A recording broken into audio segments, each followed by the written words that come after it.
तो रफ्तार अगर आप लगातार देखते रहें, फिर डुकाटी 795 से आपका परिचय हो चुका है।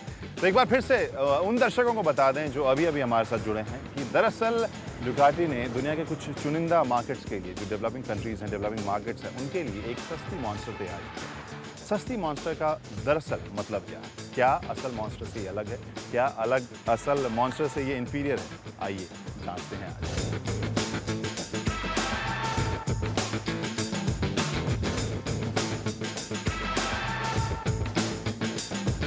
बाइक्स दरअसल हमारे इमोशन से जुड़ी हुई चीज़ होती हैं और कई मामले ऐसे इमोशनल होते हैं जिसे एक्सप्लेन करना बहुत मुश्किल है, खासकर उन लोगों को जो बाइक्स में ज़्यादा दिलचस्पी नहीं रखते हैं। वैसे ही लोगों को बता दें कि कुछ एलिमेंट्स ऐसे होते हैं जिसे बाइकर्स सबसे ज़्यादा पसंद करते हैं और उसके पीछे ज़्यादा तर्क नहीं होता। जैसे ये फ्रेम। अब जब 1993 में मॉन्स्टर आई थी, उस वक्त से लेकर इसके नेकेड लुक ने तो सबको इम्प्रेस किया। ये ट्रेलिस फ्रेम एक ऐसी चीज़ थी जिसे कई मैन्युफैक्चरर्स ने कॉपी करने की भी कोशिश की, लेकिन फिर भी मॉन्स्टर का ये फ्रेम, ट्रेलिस फ्रेम, जो कि बाकी कई बाइक्स में भी हमने देखी, एक ऐसी चीज़ है जिसने बहुत से बाइकर्स के दिल में अपनी जगह बनाई। इस लुक की बाइक का वो सपना देखते थे और आपको बता दूं कि उनमें से एक मैं भी हूँ।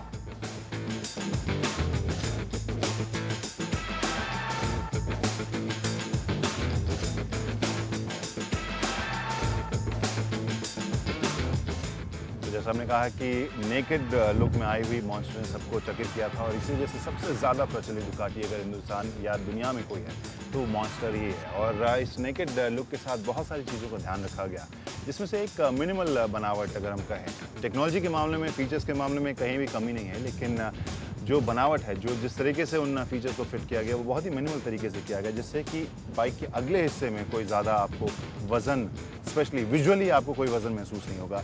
हेडलाइट हालांकि काफ़ी चमकी है। यहाँ पर इंस्ट्रूमेंटेशन में आपको लगभग सभी जानकारी मिल जाएगी जब हम इसे ऑन करते हैं, और लगभग वो जानकारी जो आजकल एक मिड साइज सेडान गाड़ियों में होती है, वो उतनी सारी जानकारियाँ आपको मिलेंगी।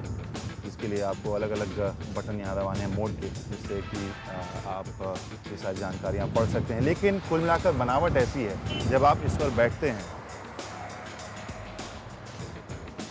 क्योंकि जब आप इस पर बैठते हैं तो आगे आपको कुछ ज़्यादा महसूस नहीं होता। एक टैंक है और एक हैंडल बार है, उसके आगे आप अपने टायर को भी मुश्किल से देख सकते हैं। तो एक बहुत ही हल्का और एजाइल एहसास ये बाइक देती है, बहुत ही चुस्त, कहीं भी कूदने और भागने के लिए तैयार, वैसा एजाइल एहसास दिलाती है अपने शेप के साथ डुकाटी मॉन्स्टर। और ये एक वाकई एक्सक्लूसिव खूबी है इसकी बनावट में।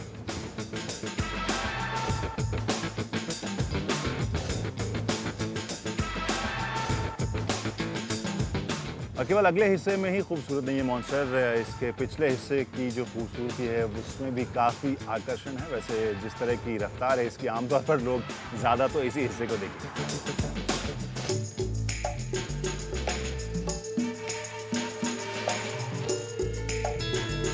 795 को डेवलप किया गया है खास एशियन डेवलपिंग मार्केट के लिए, तो ऐसे में कुछ ना कुछ तो तब्दीली होगी 796 से, जो पुरानी मॉन्स्टर हमने चलाई भी थी।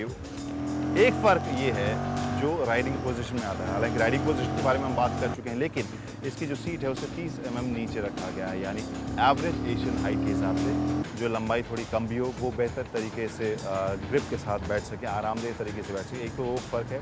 दूसरा स्विंग आर्म का है। 796 में स्विंग आर्म सिंगल था और यहाँ पर दोनों साइड में आपको स्विंग आर्म देखने को मिलेगा। इसके अलावा कुछ एलिमेंट्स यहाँ हैंडल बार में तब्दीली की गई है। तो ये सब छोटी तब्दीलियाँ हैं, लेकिन कुल मिलाकर ये बता रही है कि डुकाटी का जो फोकस है वो इस डेवलपिंग मार्केट या नए तरह के बाज़ार के लिए कितना ज़्यादा बढ़ चुका है।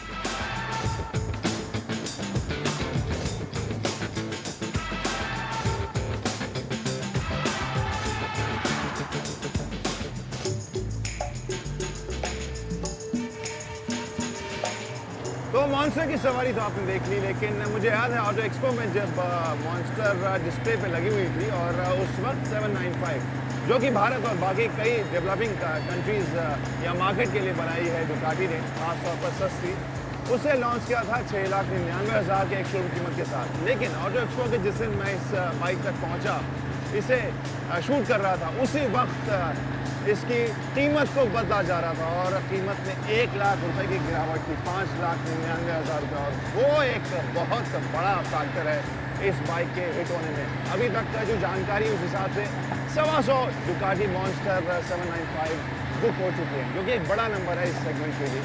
लेकिन इस सेगमेंट में और भी बहुत सारे प्रोडक्ट्स हैं। कौन कौन से हैं, एक नज़र उन पर डालते हैं।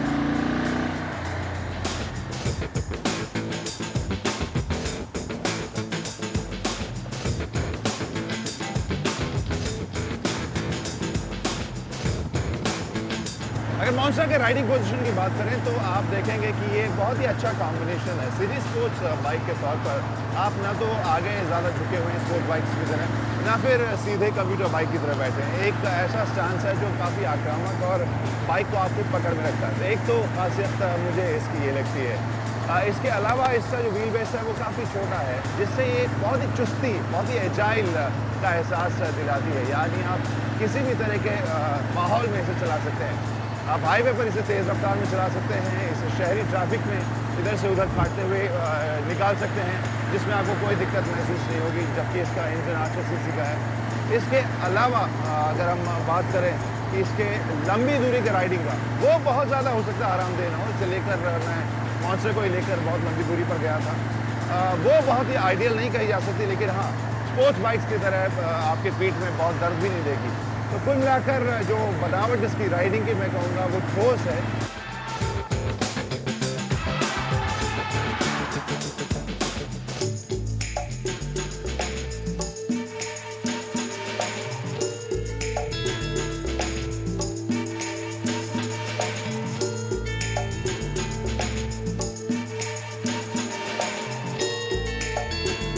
आज एक दमदार डुकाटी हमारे साथ है, इस वजह से नहीं, हम तो हर एपिसोड में चाहे वो 100 सीसी की बाइक हो या 150 सीसी की, हम हमेशा आपको ग्लव्स, राइडिंग गियर और एक ठीक ठाक हेलमेट में दिखते हैं।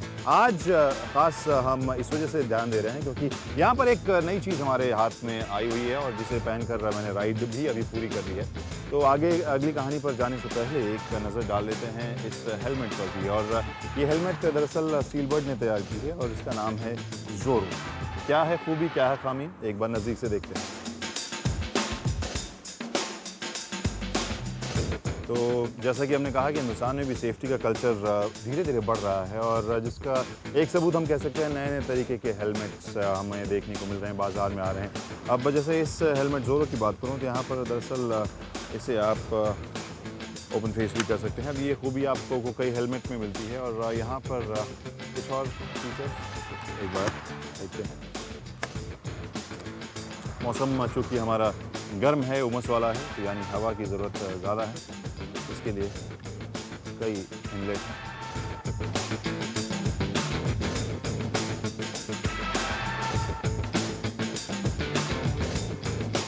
अब यहाँ पर अगर हम इस हेलमेट की बात करें, एक चीज़ जो मुझे ठीक नहीं लग रही है वो है इसका वज़न।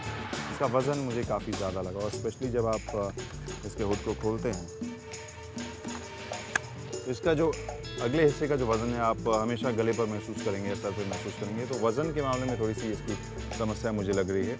और साइज़, हालांकि ये मेरे साइज़ का नहीं निकला, मुझे लग रहा था कि मेरे साइज़ की हेलमेट है, लेकिन इससे बेहतर सिस्टम मुझे SB 2020 में लगी थी, जिसे आप यहाँ से क्लिप ऑफ करके निकाल सकते हैं अगले हिस्से को। यानी आप अगर स्पोर्ट्स बाइक चला रहे हैं तो फुल मास्क पहनें, और अगर क्रूज़र या सिटी स्पोर्ट्स चला रहे हैं और आसपास खड़ी लड़कियों को अपनी शक्ल भी दिखाना चाहते हैं तो उसके लिए वो खुला हुआ यानी ओपन फेस हेलमेट भी काम करता है। तो फिलहाल इसमें बाकी सारी चीज़ें फिट, अंदर कुशनिंग अच्छी है और बाकी हवादार भी है। एक ही चीज़ मुझे खली है, वो है इसका वज़न। तो ये थी सीलबर्ड की जोरो। Do you have the NDTV Profit app? All the markets, all the news and your own homemade, ready-made portfolio available there for you. We will right now answer what you should sell, what you should buy when markets are down. Download at ndtvprofit.com/apps. Get the best app from the channel you trust.